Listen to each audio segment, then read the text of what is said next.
Ageu capítulo 1. Vamos ler o trecho, eu vou acompanhar na versão que vai aparecer aí para você na transmissão.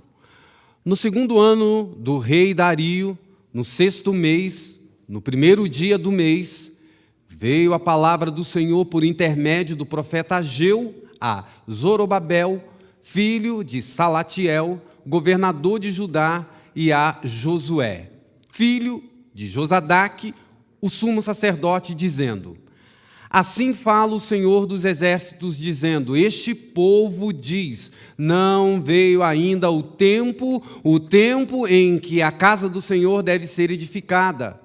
Veio, pois, a palavra do Senhor por intermédio do profeta Ageu, dizendo: porventura é para vós tempo de habitardes nas vossas casas forradas, enquanto esta casa fica deserta? Ora, pois assim diz o Senhor dos exércitos: considerai os vossos caminhos, semeais muito e recolheis pouco, comeis, porém não vos fartais, bebeis, porém não vos saciais, vestivos, porém ninguém se aquece, e o que recebe salário, recebe-o num saco furado. Assim diz o Senhor dos exércitos: considerai os vossos caminhos, subi ao monte, trazei madeira, edificai a casa, e dela me agradarei e serei glorificado, diz o Senhor. Esperaste-o muito, mas eis que veio a ser pouco, e esse pouco, quando o trouxestes para casa, eu dissipei com um sopro. Por que causa? Disse o Senhor dos exércitos: por causa da minha casa, que está deserta, enquanto cada um de vós corre à sua própria casa. Por isso, retém os céus sobre vós o orvalho, e a terra detém os seus frutos. E mandei vir a seca sobre a terra, e sobre os montes, e sobre o trigo, e sobre o mosto, e sobre o azeite. E mandei vir, e sobre o que a terra produz, como também sobre os homens, sobre o gado e sobre todo o trabalho das mãos. Então, Zorobabel, filho de Salatiel, e Josué, filho de Josadaque, sumo sacerdote, e todo o restante do povo obedeceram à voz do Senhor, seu Deus, e às palavras do profeta Ageu, assim como o Senhor, seu Deus, o enviara, e temeu o povo diante do Senhor. Então Ageu, o seu mensageiro, Ageu, o mensageiro do Senhor, falou ao povo conforme a mensagem do Senhor, dizendo: eu sou convosco, diz o Senhor. E o Senhor suscitou o espírito de Zorobabel, filho de Salatiel, governador de Judá, o espírito de Josué, filho de Josadaque, sumo sacerdote, e o espírito de todo o povo restante.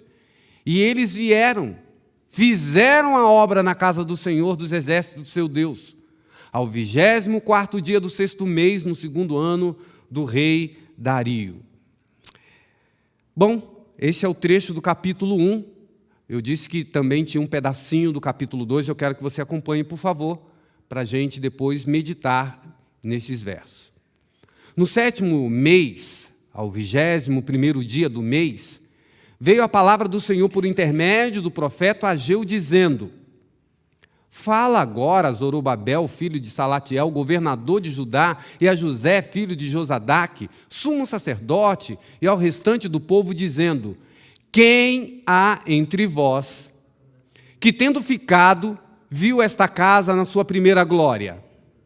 E como a vedes agora? Não é esta como nada diante dos vossos olhos comparada com aquela? Ora, pois, esforça-te, Zorobabel, diz o Senhor, e esforça-te, Josué, filho de Josadaque, sumo sacerdote, e esforça-te todo o povo da terra, diz o Senhor, e trabalhai, porque eu sou convosco, diz o Senhor dos exércitos, segundo a palavra da aliança que fiz convosco quando saístes do Egito. O meu espírito permanece no meio de vós, não temais, não temais. Porque assim diz o Senhor dos Exércitos: ainda um pouco vez, daqui a pouco farei tremer os céus, a terra, o mar, a terra seca, e farei tremer todas as nações, e virão coisas preciosas de todas as nações, e encherei esta casa de glória, diz o Senhor dos Exércitos. Minha é a prata, meu é o ouro, diz o Senhor dos Exércitos. A glória desta última casa será maior do que a da primeira, diz o Senhor dos Exércitos. E neste lugar darei a paz, diz o Senhor dos Exércitos. Bom, esse é o trecho que eu queria compartilhar com vocês e ler. Mas agora eu vou levá-los a pensar um pouquinho sobre alguns trechos do que a gente acabou de ler. E eu peço a você, então, que me acompanhe aqui. Eu separei algumas ênfases desse longo trecho que a gente leu agora da palavra do Senhor. Primeira coisa, aqui em Ageu, capítulo 1, verso 2, diz assim: este povo diz, não veio ainda o tempo. Que tempo? O tempo em que a casa do Senhor deve ser edificada. Queridos, nesta manhã, nós vamos propor aos membros desta igreja, a igreja central aqui de Cotia, uma igreja tradicional, uma igreja mãe de muitas outras igrejas nessa região inteira. Eu mesmo estou vindo da igreja de Pinheiros, onde eu fui pastor do distrito lá, 2 igrejas, Pinheiros e Jataí. Quantas vezes eu ouvi os irmãos, que é uma igreja também muito conhecida ali, falando da missão que eles tinham em trazer o evangelho para essa região da Raposo. E alcançou até Cotia, toda essa extensão. E a igreja de Cotia também se tornou mãe de muitas outras igrejas aqui. Você que não é aqui de Cotia, São Paulo, você não tem essa percepção. Mas essa semana mesmo, alguém fez contato, foi ontem, fez contato comigo, perguntando que dia os cultos iriam voltar, informações sobre isso. E eu perguntei, vi pelo prefixo, que a pessoa não era aqui de São Paulo, era um prefixo do Nordeste, 75. E eu conversei com ela e disse que aqui em Cotia, irmãos, na cidade de Cotia, existem 5 distritos, 5 pastores. Tem aqui o Lajeado, que é um distrito, Caucaia, Atalaia, Granja Viana e aqui a Central. 5 pastores, quase 30 igrejas, só na cidade de Cotia. E a igreja de Cotia, a igreja central, é mãe de muitas dessas igrejas. Aqui mesmo no distrito que eu cuido, tem a igreja do Leonor. E a igreja do Leonor é filha da igreja central. O irmão Ataíde, muitos outros saíram desta igreja central para fundar a igreja do Leonor, que é um bairro aqui a 4, 5 quilômetros de distância da igreja central. Mãe de outras. Então essa igreja me faz pensar nesse sentido que o texto está dizendo. Nós estamos vivendo num momento que a gente tem um sonho. Eu vou mostrar para vocês esse sonho no final aqui da minha fala. Mas eu queria que você pensasse que talvez alguém possa dizer, não, mas ainda não é tempo da gente mexer na reforma, na construção. Mas eu vou trazer mais detalhes sobre isso para vocês. Mas veja o que o texto diz. Porventura é para vós tempo de habitardes nas vossas casas forradas. Não é isso que ele diz? O profeta ele começa a fazer um raciocínio. Não é tempo de, ali no contexto de Israel, eles estavam desejosos de fazer o templo, estavam ali voltando do exílio, reconstrução dos muros. Agora também o templo precisava ser reconstruído e alguns se acomodaram e disseram, não é tempo ainda. Vamos ficar aqui tranquilo. E o raciocínio do Senhor, através do profeta, é: a casa de vocês já é tempo de arrumar, né? Mas a casa de Deus não. Como assim? E aí vem uma coisa que eu queria que vocês refletissem, porque o próprio Deus fala no raciocínio dele, porque eu vejo Deus falando através do profeta Ageu, ele fala assim, faça uma reflexão aqui da vida de vocês. Muitos de nós, esse texto, eu acho muito interessante, que dá para a gente aplicar para várias áreas da nossa vida, essa reflexão que Deus faz nesses textos de Ageu agora. Porque ele fala assim, olha, a gente vive hoje correndo atrás do vento, como diz. Porque a gente trabalha, acorda de madrugada, faz um monte de coisa e tem grandes sonhos de viajar, de comprar carro, de comprar casa. Mas aí Deus fala assim, quantas vezes você trabalha, junta, e o que você faz parece que coloca num saco furado. O tanto que entra é o tanto que sai. Quando a gente fala sobre finanças na igreja, eu costumo usar esse texto, que para mim é muito impactante. Porque Ageu, aí no verso 9, ele diz, alguns ajuntam como colocando num saco furado. Porque muitas das vezes, irmãos, o nosso grande problema não é quanto entra, mas é quanto sai na nossa conta. Tem gente, você já viu aquele raciocínio que tem gente que fala assim, o meu problema é o meu salário, eu ganho muito pouco. Se eu ganhasse 10 mil, estava tudo resolvido. Aí um dia ele recebe 10 mil. Só que quem recebe 10 mil gasta 20. Quem recebe 20 gasta 30. O problema não é quanto entra. A nossa grande luta é quanto sai. E aí vem todo esse raciocínio bíblico. Você semeia muito, mas recolhe pouco. Você come, mas ainda continua com fome, não se farta. O que isso quer dizer? O Senhor está levando-nos a refletir o seguinte, às vezes a gente nunca está satisfeito. A ideia de que, nossa, eu como tanta coisa boa, mas sempre estou com vontade de comer coisa melhor ainda. A gente nunca tem o senso da saciedade completo. E a gente sempre está buscando mais, sempre buscando mais. É esse tipo de raciocínio que eu vejo Deus fazendo conosco. Você se veste, mas não se aquece. Não é roupa suficiente. Você abre o seu guarda-roupa, está cheio de roupa, e você fala assim, nossa, estou meio sem roupa, né?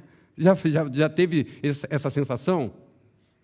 E aí vem esse texto que eu acabei de citar para vocês. Você recebe, mas parece que coloca num saco furado.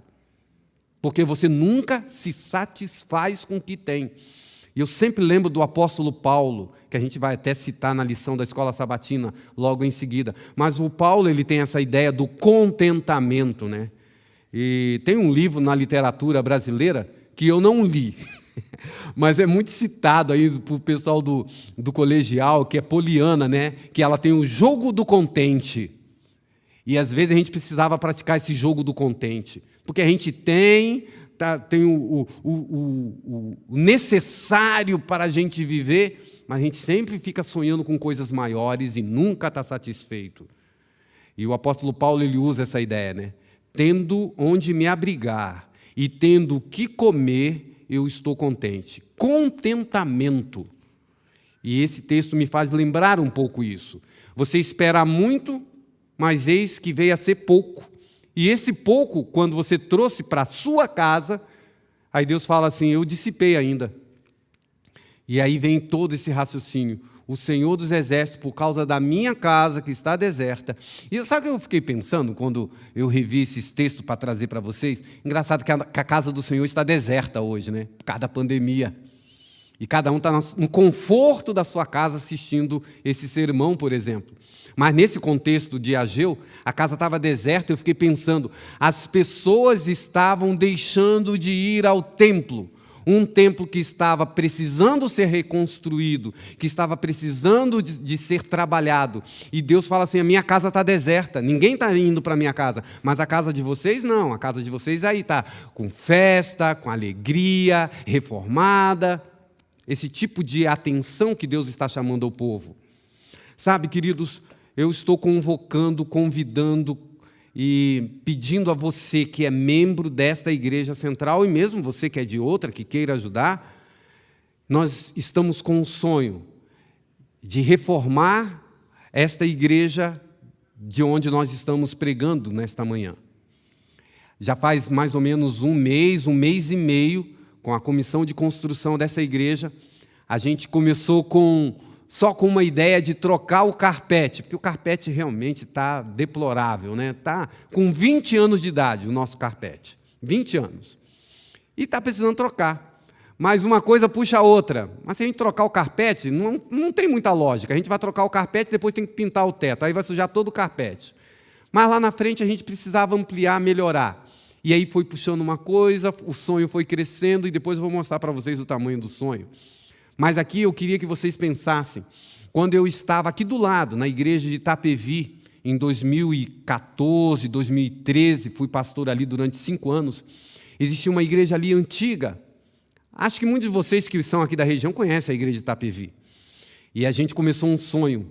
E ali, se você for hoje, a igreja de Itapevi, você vai ver o lindo templo que tem ali na Praça João Papa 23, bem no centro de Itapevi. E os irmãos estão lá felizes da vida. Um grande sonho foi realizado ali. E esse sonho a gente quer realizar aqui também. Nós já temos toda a estrutura, mas a igreja está precisando de uma pequena reforma. E aí vem o texto que eu queria que você pensasse. Ellen White, eu queria que, da mesma forma que lá em Itapevi, quando eu trabalhei lá, a gente conseguiu realizar o sonho junto com os irmãos, eu queria realizar esse sonho aqui com os irmãos da Igreja Central. E sempre existem algumas pessoas que levantam algumas objeções. E eu já queria antecipar essas objeções. E uma delas é o seguinte, depois eu vou falar para vocês o valor da nossa reforma. E a pessoa pode dizer assim, poxa vida, mas esse dinheiro dava para comprar quantas cestas básicas? Esse dinheiro dava para fazer quantas coisas em favor do pobre? E eu fiquei lembrando de um fato que aconteceu na Bíblia com Judas. Porque ele estava numa reunião com Jesus e uma mulher muito agradecida trouxe um vidro de perfume com um perfume chamado nardo, caríssimo. E como gratidão, ela começou a lavar os pés de Jesus e secar com os seus cabelos. E lá na cabeça de Judas ele falou assim, poxa vida, que desperdício. Quantas cestas básicas não dava para comprar com dinheiro desse perfume? E essa mulher ainda, pecadora. E Jesus teve uma reação muito interessante, né? Chamou a atenção ali. E aí vem um trecho de Ellen White, a profetisa do Senhor, comentando isso. Em João 12, verso 5 diz, por que não se vendeu este unguento por 300 dinheiro e não se deu aos pobres? Desperdício de dinheiro. E olha o que diz. Ellen White diz assim, o coração de Judas cobiçou o custoso unguento derramado sobre Jesus, mas ele procurou ocultar o egoísmo sob uma piedosa e conscienciosa preocupação pelos pobres.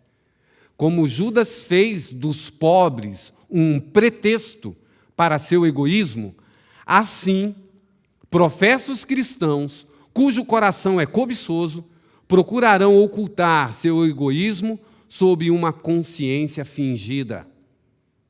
A gente precisa ter esse cuidado. E sabe, irmãos, aqueles que, como Judas, põem o coração nos tesouros terrenos, lamentar-se-ão como ele fez, como Judas fez. Jesus não repreendeu aquela mulher por ter trazido aquele unguento caríssimo e não ter dado dinheiro aos pobres. Naquela ocasião, Jesus aceitou como ele até disse que não havia ninguém dado a ele uma homenagem como aquela mulher de gratidão deu. E a gente precisa pensar nisso também. E engraçado que o evangelista Mateus, ele diz, em Mateus 26, verso 8, que a murmuração de Judas acabou contaminando os outros discípulos, porque em Mateus diz assim, indignaram-se os discípulos, não era só Judas que ficou indignado com a atitude ali da mulher, com aquele dinheiro, com aquele perfume caríssimo. E aí Ellen White faz o comentário em cima disso, dizendo, a crítica se originou com Judas, mas se espalhou entre os outros. E é engraçado que a gente está vivendo num tempo hoje que notícia ruim espalha muito rápido pelo WhatsApp, né? Em épocas agora de pandemia, fake news, em épocas de eleições, tanta coisa. E, irmãos, eu quero dizer para você que é bem possível que alguém possa estar agora no celular já fazendo críticas ao nosso sonho de reforma da igreja. E vai contaminar alguns, como Judas, na sua fala, ao fazer a crítica à mulher, por que não deu esse dinheiro para os pobres, começou a contaminar os discípulos. E aí Ellen White diz, a crítica se originou com Judas, mas se espalhou entre os outros. Não seja uma pessoa que replica essas coisas maldizentes. Se chegar, apaga. Ou devolve para a pessoa. Mas não seja aquele que vai replicar essa ideia de desânimo entre os filhos de Deus. Em Ageu também tem esse texto que eu acho maravilhoso, muitos de nós o conhecemos, que Deus fala assim, minha é a prata, meu é o ouro. Em outras palavras, Deus fala assim, eu não preciso de você para construir um templo, mas você, ao participar disso, você está me adorando. Ellen White diz o seguinte, nenhum homem, nem mulher, faça mais obra alguma para a oferta alçada do santuário. Assim o povo foi proibido de trazer mais. Você lembra dessa história, Êxodo 36, verso 6? De que história está sendo relatada aqui nesse texto de Ellen White, que é um texto também da Bíblia aqui, replicando um texto da Bíblia. Quando o povo de Israel foi construir lá no deserto um templo para o Senhor, porque Deus disse claramente, e me farão um santuário, e eu habitarei no meio de vocês. Então, começou a construção, uma construção caríssima. Tinha ouro, tinha prata, tinha a madeira de cedro do Líbano. E o povo começou a trazer. E teve uma hora que os dirigentes, Moisés, os líderes do povo disse, não precisa trazer mais. Basta, já é o suficiente. Ah, irmãos, que sonho que um pastor, porque Moisés era o pastor do povo de Israel naquela ocasião, Deus chegar aqui um dia e falar assim, irmãos, não precisa trazer mais. Já temos o suficiente para terminar a obra do Senhor aqui. E aqui está esse texto. Uma casa construída para Deus não deve ser deixada em dívida. É um conselho que Ellen White dá. Pois desta maneira, Deus é desonrado. Nós precisamos honrar com aquilo que a gente colocar para a reforma da nossa igreja aqui, a Igreja Central de Cotia.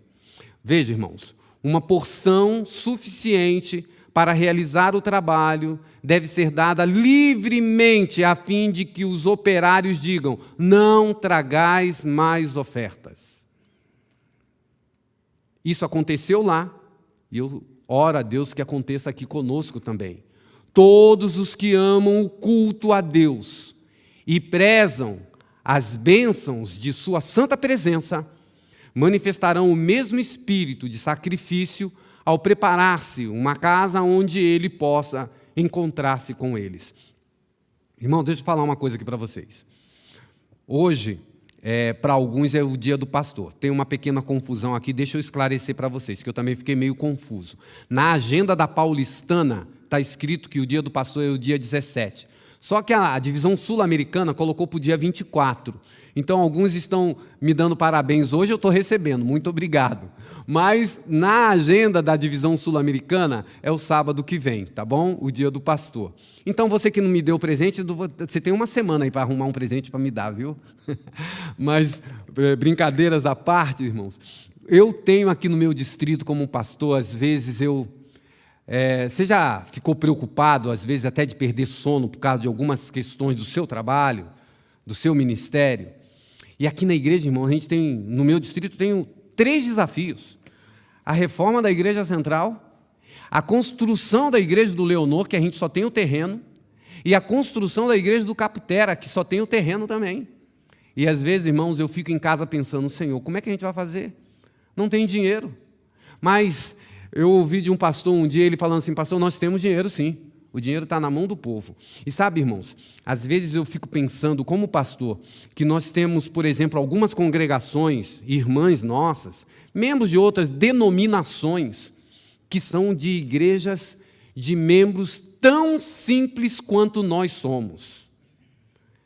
Mas pela motivação errada, equivocada, eles até constroem um templo para Salomão. Da onde vem esse dinheiro, irmãos? São pessoas como nós. Passa aí no bairro, você vai ver. Óbvio que, às vezes, eles são, infelizmente, enganados e chantageados, dizendo que se der a casa, o carro, o barco, Deus vai abençoar, vai prosperar. Essa não é a nossa teologia. Mas, no final das contas, irmãos, a gente deveria fazer a coisa certa pelo motivo certo. Porque se nós nos unirmos, nós também conseguiremos. Não fazer um templo para Salomão, mas uma igreja simples, bem arrumada, do jeito que Deus quer ser adorado, com conforto para os membros da igreja, sim. Uma igreja que seja atrativa para aqueles que não são da nossa fé. Porque, irmãos, eu costumo dizer para as pessoas que a gente não pode confundir catraca de canhão com conhaque de alcatrão. A gente não pode confundir motivo com incentivo. Deixa eu explicar para você. Ô, Daniel, me ajuda ali, abre aqui um pouquinho para os irmãos a câmera aí, depois você volta para o PowerPoint, dá para fazer? Que eu quero conversar aqui um pouquinho com os irmãos sobre uma coisa, ver se faz sentido isso, irmãos. Quando você vai numa igreja, e essa igreja é uma igreja confortável, é uma igreja que você não passa calor, é uma igreja onde você pode adorar a Deus concentrando-se, tem um telão, tem as coisas funcionando. Esse é um motivo para você ir à igreja? Uma igreja bonita, atraente? Ou eu posso adorar a Deus debaixo de uma árvore? Às vezes a gente assiste culto dos nossos irmãos lá na África, que não tem igreja ainda. Ou aqui mesmo, vocês terem uma ideia, irmãos. Eu estou marcando um culto, por causa da pandemia também, mas eu estou marcando um culto para sábado que vem, para você que é irmão do Caputera. Nós vamos fazer um culto presencial lá. Mas sabe onde vai ser, irmãos? Vai ser no terreno onde ainda não tem igreja. A gente vai fazer. Tomara que não chova. Se não chover, a gente vai fazer. Já falei com os irmãos, a gente vai dar uma carpida lá, vamos botar as cadeiras lá, nós vamos fazer o culto, porque o pessoal está com saudade, né? E dá para fazer um distanciamento. Porque no salão, o salão é 5x10. Se for olhar dentro do protocolo, vão 3 pessoas no culto. Então, para a gente fazer, a gente vai fazer ao ar livre. Mas aqui mesmo, perto de vocês, vocês vão ter uma igreja debaixo da árvore, a igreja do Caputera, sábado que vem. E eu tenho um sonho de ter uma igreja ali.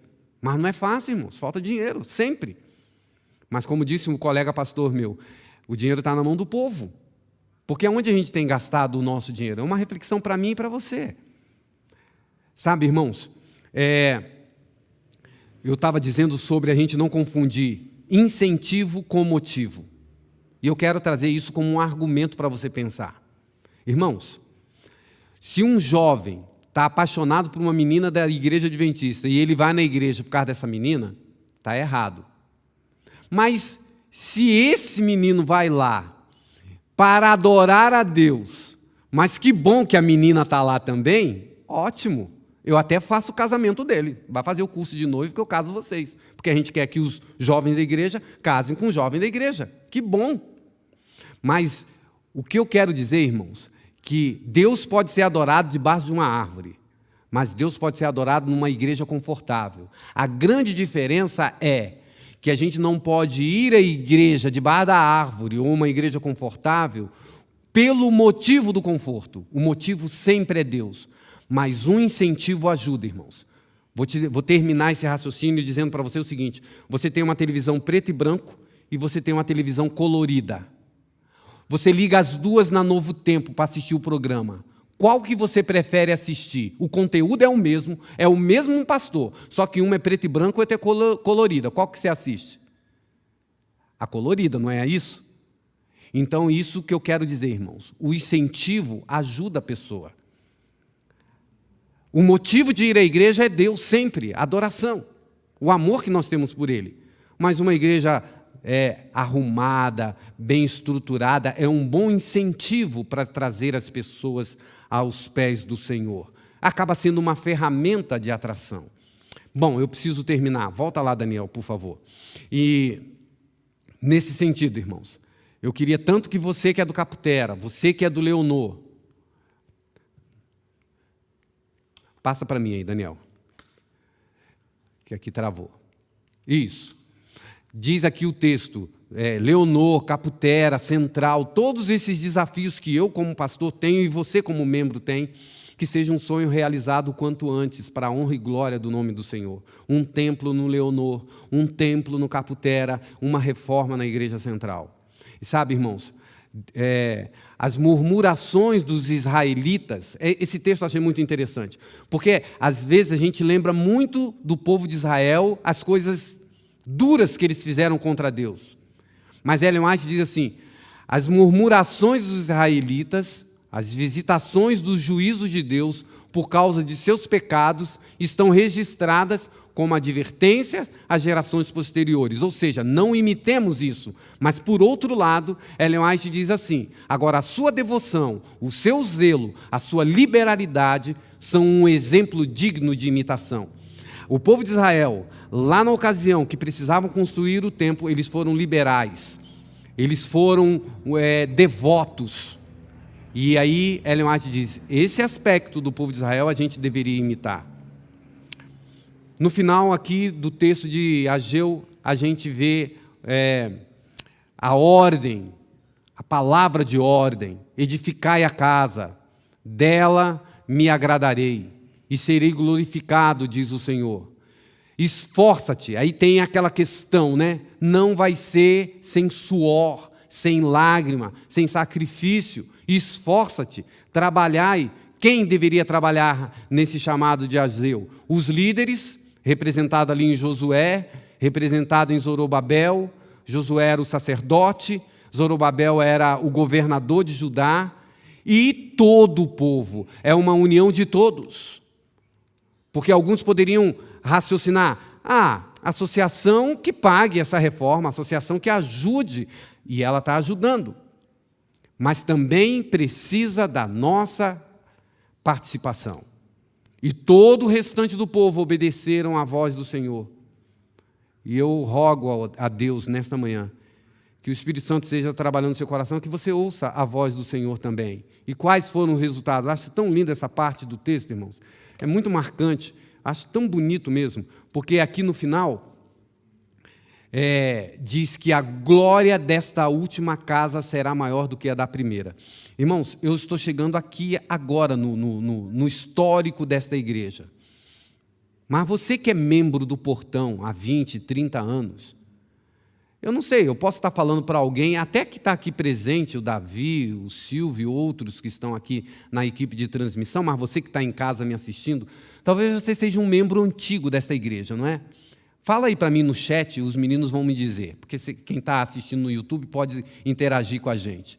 Quanto tempo você é membro dessa igreja? Você esteve aqui, você estava aqui na primeira vez que esta igreja foi inaugurada? Porque essa igreja foi pensada. Aqui nós temos painéis aqui na frente, tem o carpete, os bancos. No dia que essa igreja foi inaugurada, do jeito que ela está formatada hoje, deve ter sido um dia de muita festa e alegria, não foi? Você que é antigo deve estar lembrando desse dia. O pastor que estava aqui, os irmãos que estavam, depois de tanto suor. Ontem eu conversei com o Marcos, o pai do Marquinhos, pai da Lori, né? Ele foi lá em casa buscar um material aqui para transmissão, e ele estava dizendo assim: pastor, naquela igreja ali, no meio daquele cimento, tem umas gotinhas de suor meu. Pessoas como ele e outros, que trabalharam para esse templo ser construído. Mas eu quero dizer para você nesta manhã, que o texto de Ageu está dizendo que o próximo templo, a próxima reforma, do jeito que vai ficar, a glória desta última casa, desta que a gente está sonhando em fazer, vai ser maior do que a da primeira. E a coisa mais linda que eu vi nesse texto, que diz assim: e neste lugar, darei a paz, diz o Senhor dos Exércitos. A casa do Senhor é o lugar onde a gente encontra com Deus, encontra com os nossos irmãos, e a gente encontra a paz. A paz. Aqui tem alguém interagindo, estão me trazendo aqui, deixa eu ver. Irmã Neuza Passos, 35 anos. A irmã Neuza deve ter participado da inauguração, né, irmã Neuza? Será que está aí? Lembrando daquele dia, deve ter sido uma festa, uma coisa linda, banco novo, o carpete, tudo bonitinho. Mas o tempo passa, a gente reforma a nossa casa, não reforma? Aquele azulejo português que era lindo há 30 anos atrás, o grafiato saiu de moda, não é assim? E você fala: eu preciso botar um porcelanato aqui, eu preciso mudar alguma coisa. E é natural, isso aconteceu conosco também. E a gente vai estar pensando justamente nisso. Bom, irmãos, nós queremos rogar ao Senhor que Ele nos ajude. E a comissão da igreja, também a comissão de construção, que é formada pelo irmão Davi, que está aqui, a irmã Élide, o irmão Moisés Silva e o Moisés Lobo, nós, junto com eles, o pastor, meditamos, oramos, fizemos orçamentos e fomos atrás de arquiteto para que a gente pudesse ver como formatar essa parte interna, ter acesso aqui para o cadeirante na plataforma, que é um desejo de todos. A nossa igreja tem ali a plataforma elevatória de acessibilidade. Tudo isso foi um sonho.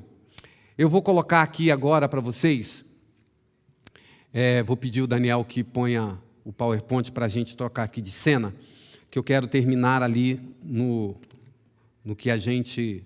O que eles estão vendo lá? Isso. Bom, irmãos, vocês estão me ouvindo aí, não é? Bom, essa parte final do nosso culto, eu quero mostrar para você esse nosso templo como ele é agora. Essa é a nossa igreja hoje, não é? Você conhece bem. E durante esses 2, 3 meses de planejamento, já veio engenheiro aqui, já veio empreiteiro, nós temos 3 orçamentos, e nós chegamos a um custo de reforma aqui da igreja. Eu quero falar o valor para você. Você precisa ter o valor na tua mente. Nós vamos gastar aqui, possivelmente, entre 210 a 240 mil reais para fazer a reforma aqui da igreja. Da onde vai vir esse dinheiro? Você vai nos ajudar. Já esteve ajudando. A igreja tem um valor. Fomos até a Associação Paulistana com o pastor Larroca, pastor Marildo, presidente, tesoureiro. Falamos do nosso sonho para eles e eles já vão nos doar, não é emprestar, não. Nos darão de presente para a igreja o tanto que nós tivermos, eles também darão. Se a gente tiver 50 mil, eles darão 50 mil. Se a gente tiver 100 mil, eles vão nos dar 100 mil. Poxa vida! Outra coisa que nós pensamos, irmãos, nós estamos vivendo bem na época da pandemia, não é isso? E nesta época, nós estamos no online, você está assistindo. Então, nós vamos aproveitar esses 2 meses e fazer a nossa reforma. E quando nós voltarmos em dezembro, nós voltaremos já na igreja que a gente está sonhando. Mas você fica perguntando aí na tua casa, como será esta nova igreja? Bom, eu quero mostrar para vocês. Eu vou usar a imaginação.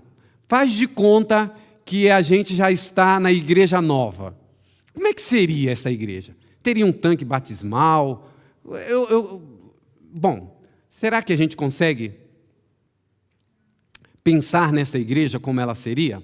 Eu quero mostrar para vocês então. Assim, essa seria o que já está no papel, a nossa igreja. E eu estaria pregando aqui agora, do jeito que vocês estão vendo. Aqui então, o tanque batismal, do outro lado. Aqui o tanque batismal. Aqui a plataforma, onde o pastor vai pregar todo sábado de manhã. O nosso mural aqui em cima, né, o nosso vitral continuará, porque eu acho lindo.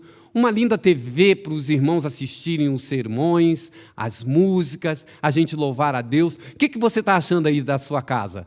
A imagem que você está vendo. É um sonho possível? A gente vai reformar, colocar todo o carpete novo, a gente vai botar essa plataforma linda.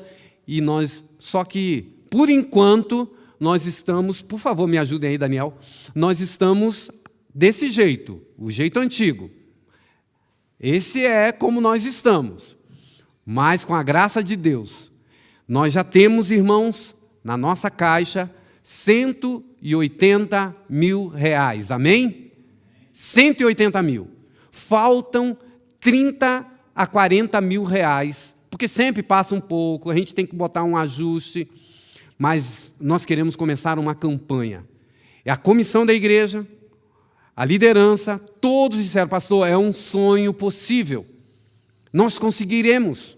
Vamos levantar a irmandade. Logo você vai saber como você vai poder doar, fazer a sua doação para a gente alcançar este sonho. Mas eu quero terminar, então, mostrando, volta aí, Daniel, o sonho que eu quero que você fique na sua cabeça. Pode pôr, Daniel. Esse aqui, irmãos. Põe aquele que é mais aberto. Quem sabe, irmãos, nós estaremos, dentro em breve, no mês de dezembro, orando juntos, voltando da pandemia, mas fazendo aqui um culto, nem que seja dentro do protocolo, né? Porque em dezembro não vai ter vacina ainda, infelizmente, mas dentro do protocolo, fazendo um culto aqui, louvando o nome de Deus nesse templo bonito, novo, reformado, para a honra e glória dele, para que outros venham adorar conosco, para que a igreja volte, não só reformada no templo, mas no coração. Esse é o meu desejo, o meu apelo. Nós vamos dar mais informações para vocês, mas eu quero te dizer já de antemão que nós não vamos ter os nossos cultos presenciais no momento, porque na semana que vem nós vamos entrar nessa empreitada de reformar a nossa igreja e ficar desse jeito bonito que vocês estão vendo. Orem, nós vamos apelar a você, mas já vai fazendo planos com a sua família para também fazer parte dos doadores, para que um dia a gente chegue aqui e fale assim, irmão, não precisa trazer mais, já foi suficiente. Eu quero orar por você, quero orar com você por esta causa. Feche os seus olhos aonde você está, para que você participe desse sonho junto conosco. Oremos. Senhor, nesta manhã nos inspiramos na Tua palavra, na história do povo de Israel, lá no Velho Testamento, na reconstrução do templo. Lembramos também do povo de Israel lá no Egito, quando saiu para o deserto, e ali Deus falou, vocês vão fazer um santuário para mim, porque eu quero habitar no meio de vocês. Aqui está a casa do Senhor, esta igreja, que tanta bênção trouxe na vida de muitas pessoas. Mas ela está, Senhor, precisando de uma reforma. E nós pedimos, então, que o Senhor nos ajude nessa nova empreitada. É um sonho possível, e nós queremos dar esse presente ao Senhor. Nos ajude, Pai, toque no coração de cada doador, de cada filho teu, para que dentro em breve, após pandemia, a gente volte para essa igreja, não só com o coração renovado, mas com o templo renovado também. Dá-nos, Senhor, capacidade onde não temos, e quando as dificuldades vierem, o Senhor estará conosco. Ajuda-nos, Senhor, que o nosso sonho seja o teu sonho, confirma o nosso desejo. Nós te pedimos esta bênção, em nome do Senhor Jesus, amém. Que Deus te abençoe. Nós vamos agora para a parte da escola sabatina, as partes que virão em seguida. Mas desde já eu quero te encontrar neste novo templo dentro em breve. Fique com Deus.